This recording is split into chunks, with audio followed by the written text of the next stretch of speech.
Sir నేను ఎలాగో వచ్చా కాబట్టి అమరావతికి మీకు ఆహ్వానిస్తే మీరు ఎవరితో వెళ్తారు ఇండస్ట్రీ నుంచి? సేఫ్ ఆన్సర్ వద్దు. నేను అందరి మనిషి మనం కదా, సో చెప్తా నిజమే, అది సేఫ్ ఆన్సర్ వద్దు. సేఫ్ కాదు, నిజంగానే అందరం మనిషి కాబట్టి అందరం కావాలనుకుంటాం, అన్ని సినిమాలు ఆడాలనుకుంటాం, చిన్న పెద్ద తేడా లేకుండా. సరే, అది పక్కన పెడితే మిమ్మల్ని పొగడాలి, ఫస్ట్ మిమ్మల్ని పొగడాలి. ఎందుకంటే ఫస్ట్ టైం మైక్ తీసుకొని ఫస్ట్ టైం యాంకరింగ్ చేస్తా అన్నారు. నేను నిజంగానే అడిగాను పేరేంటని, సంజన గారు అని చెప్పారు. యాంకరింగ్ ఫస్ట్ టైం చేస్తున్నట్టు లేదు, 100 సినిమాలు చేసినట్టు ఉంది, 100 డ్యాన్సులు పంచుకున్నట్టు ఉంది. So congratulation for you first of all. Thank you. తర్వాత ఇక ఈ సినిమాకి వస్తే అమరావతి ఆహ్వానానికి నాకు ఇక్కడున్న మా ప్రొడ్యూసర్స్, మా వెంకటేశ్వర గారు దాదాపు ఆల్మోస్ట్ ఒక 35 సంవత్సరాల నుంచి ఆయన నా పరిచయం, చాలా మంచి వ్యక్తి. అలాగే మన శంకర్రావు గారు, వారు కూడాను దాదాపు ఒక 10-15 ఇయర్స్ నుంచి పరిచయం. వాళ్ళిద్దరూ కూడా రియల్ ఎస్టేట్ రంగంలో ఉండి ఒక ప్యాషన్ తోటి సినిమాలు చేయడం చేస్తున్నారు. వాళ్ళు చేసిన క్రితంలో సినిమాలు కూడా చాలా మంచి సినిమాలు, నేను కూడా కొన్ని సినిమాలు యాక్ట్ చేశాను. థ్యాంక్ యూ అండి. ఎట్టి పరిస్థితుల్లో ఈ సినిమా మంచి సక్సెస్, ఎందుకంటే నాకు దీనిలో పనిచేసిన టెక్నీషియన్స్, ఆర్టిస్టులు కూడా చెప్పారు చాలా బాగా వచ్చింది సినిమా అని. సో 3 హీరోయిన్స్, ఈస్టర్ నాకు భీమవరం బుల్లోలో తనతో యాక్ట్ చేయడం జరిగింది. తర్వాత రక్ష, ఆమె కూడా 2-3 సినిమాలు నేను కూడా చేయడం జరిగింది. ఇక సుప్రీత, ఆ అమ్మాయి గురించి ప్రత్యేకంగా ఎందుకు చెప్పాలంటే మా క్లోజెస్ట్ ఫ్రెండు, మా తోటి ఆర్టిస్టు సురేఖావాణి, మీ అందరికీ తెలుసు. వాళ్ళ డాటరు చెప్పారు చాలా చాలా బాగా చేసిందని చెప్పారు. ఆ అమ్మాయి కూడా మంచి భవిష్యత్తు ఉండాలని మనస్ఫూర్తిగా కోరుకుంటున్నాను. ఎందుకంటే వీళ్ళిద్దరు ఆల్రెడీ ఎస్టాబ్లిష్డ్ హీరోయిన్స్, వాళ్ళకు కూడా మంచి ఫ్యూచర్ ఉండాలని కోరుకుంటున్నాను. అలాగే ఇందులో హీరోగా యాక్ట్ చేసి of course producer one of the partners మా శంకర్రావు గారు, ఆయన కూడా ప్లీజ్ కమ్ సార్, రండి.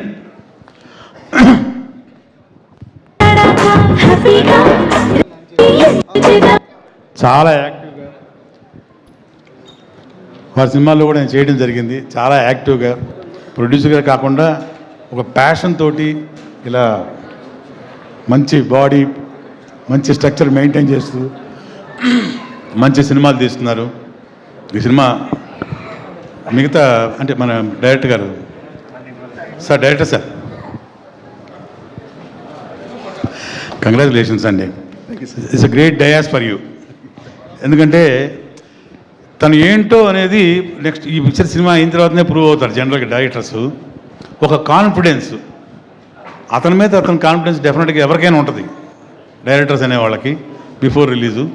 కానీ ఈ సినిమాని ఒక రషెస్తో ఒక షూటింగ్లోనూ తన వర్క్ చూసి ఇంకొక ప్రొడ్యూసర్ గారు ఈ సినిమాకి డయాస్ పంచుకుంటూ నెక్స్ట్ పిక్చర్కి ఫర్ ద ఫస్ట్ టైం అంటే నాకు తెలిసి అడ్వాన్స్, అంత పెద్ద మొత్తంలో అడ్వాన్స్ ఇవ్వడం.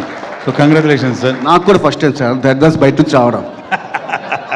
50% నాకు ఇవ్వాలి.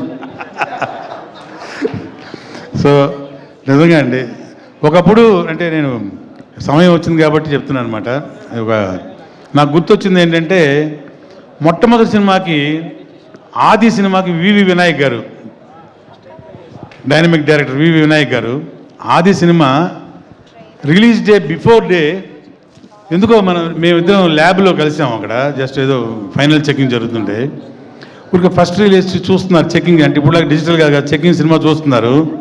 అప్పుడు మన ప్రసాద్ ల్యాబ్ రమేష్ గారు అలా ఫస్ట్ రీల్ వేస్తున్నప్పుడు లైట్స్ ఆఫ్ చేసి కూర్చుంటారు కదా, రమేష్ గారు వచ్చి కూర్చున్నారు. ఎప్పుడు కూర్చున్నారు తెలియదు, జస్ట్ స్టార్ట్ అయిన వెంటనే ఫస్ట్ రీల్ అది అయిపోయిన వెంటనే, ఫస్ట్ రీల్ అయిపోయిన వెంటనే లేచి చూసి నేను చూస్తే నాకు పరిచయం వారు. సార్ నమస్తే సార్ అన్నాను. నమస్తే నమస్తే, ఈ సినిమా ఎవరిది, డైరెక్టర్ ఎవరు అన్నారు. సార్ ఈయనే సార్ వివి వినాయక్ గారు అన్నాను. అంటే young director, you have a great future అన్నారు. నెక్స్ట్ డే ఆయన కింద లేరు, భూమి మీద మధ్యాహ్నం షో అయ్యేసరికి ఎత్తుకొని దింపట్లే జనాలు వివి వినాయక్ అని. అతని కాన్ఫిడెన్స్, ఆయన అన్నారు, రఘు రేపు మధ్యాహ్నం రేపు సాయంత్రానికి నా దశ మారబోతుంది, ఇది నా కాన్ఫిడెన్స్ అన్నారు. నెక్స్ట్ డే అదే జరిగింది, ఇంకా ఎక్కువ జరిగింది. ఆయన పట్టుకోవడానికి నైటు 12-1 అయింది. మన ప్రొడ్యూసర్ సూట్ కేసు బట్టి తిరిగారు. అంత పెద్ద హిట్, సూపర్ హిట్ కొట్టారు. అదే కాన్ఫిడెన్స్ మళ్ళీ మిమ్మల్ని కూడా అదే ఆ ప్రొడ్యూసర్ ద్వారా చూశాను అనమాట. అంత బ్రహ్మాండం, very nice. So all the best you అండి. సో ఈ సినిమా ప్రొడ్యూసర్స్కి, డైరెక్టర్కి, ఇందులో పనిచేసిన మంచి టెక్నీషియన్స్కి, ఆర్టిస్టులకు కూడాను అందరికీ హెల్ప్ అవ్వాలి, మంచి సూపర్ హిట్ అవ్వాలని మనస్ఫూర్తిగా కోరుకుంటూ thank you all, thank you very much. Mike అశ్విన్కి ఇచ్చేస్తాను, ట్రైలర్ లాంచ్ చేస్తాను. మురళీ మోహన్